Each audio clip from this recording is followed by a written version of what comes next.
Sir, tungkol din lang doon sa civilian military junta, you have any information about it po? Yeah, not only information kasi may mga may message na short of confirming na meron talagang such move, but only on the part of some retired military and PNP officials.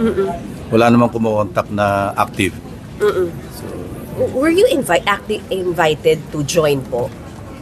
Yes, na mag-join at saka maging part just in case. Ako naman, hindi naman ako nagre-reply eh. Talagang as in dead ma. Kailan po ito nangyari, sir? Before the INC Series rally? Yeah, before the INC. Nag-escalate noong before the INC rally. Nag-escalate noong lumabas si Saldico. Tapos, hindi ko alam kung meron pa nung after ng speech ni Senator Amy. So kaya nga sabi ko, di ba, kung ako yung mag-analyze, mukhang calibrated, mukhang sunod-sunod yung mga pangyayari na mukhang coordinated or orchestrated and calibrated. Retired police and military po ito, sir? Yeah. Oo. Sir, anong gustong mangyari? Bababain si BBM? Ganun ba? Hindi lang yun. Talagang reset.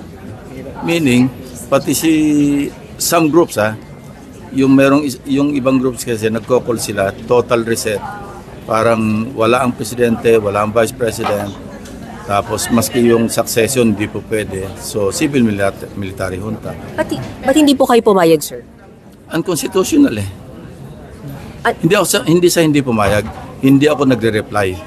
Hindi ako sumasagot. Kaya nga dead ma. Kasi kung magre-reply kami, discussion pa eh. Gaano po kasama yung pwedeng idulot sa bansa? Masama kasi very, very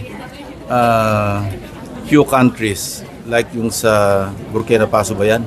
Yun lang medyo successful kasi yung kapitan na nag-take over, maganda yung takbo kasi the Captain Traore. Yeah. Kasi maganda yung tension.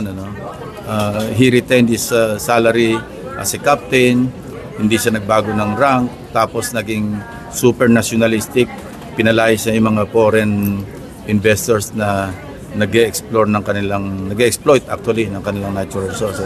Yun, pero very seldom na makarinig tayo ng military junta na maganda yung kinalabasan. And I don't think it will apply, meaning yung good results or output or outcome mangyayari rito. Can we say unstable ang government because of this? Yung may mga nagbabanta po ng military? Hindi naman unstable, kundi sinasamantala nila yung perception nila na unstable yung government. Kaya nga sabi ko, mukhang orchestrated lahat yung series of events leading up to the INC rally. Di ba mayroon pang gusto mag-infiltrate na sasali sa INC rally?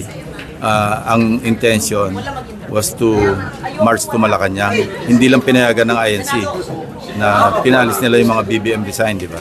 Iba naman yun. You orchestrated kasama yung paglabas ni Zaldico? Yeah, yun ang analysis ko. That's my own analysis. Hindi ko sinasabing yun ang hard fact. Yun ang, kasi series eh. Parang yung pulo, parang yung pag-percolate, parang minamaximize para talaga magalit yung mga tao. Sorry sir, orchestrated by who? Ha? Sino po nag-orchestrate? Yung mga groups na interested, mga partisan. To overthrow the government, gano'n. Yeah, To replace. meron talagang obvious na moves na i-overthrow yung government. Yung message sa inyo, sir, invitation, tama ba? Well, in so many words.